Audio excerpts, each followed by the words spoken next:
good. Sa semento may nakasagot. Ayan. Takbo agad dito kung sino yung sasagot. Takbo agad, ha? Ayan. Palapakan po natin. Sa correct answer is sa semento or sa lupa. Ayan, 100 pesos. Thank you.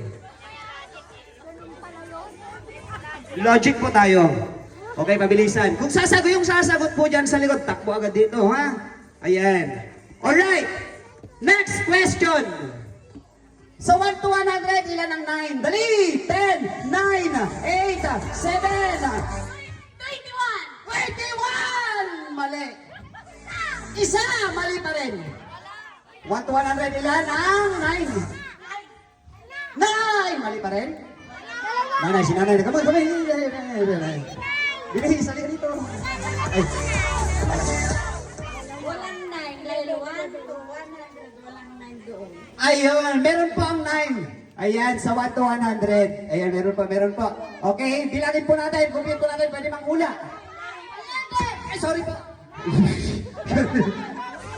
11! Mali, parang 11. 9? Mali pa rin, bilis. Lapit, takbo. 10, mali. Mali pa rin. Very good. Ayan, may nakasagot. Sabi ko, lapit ka agad dito sa harapan ko yung sasagot.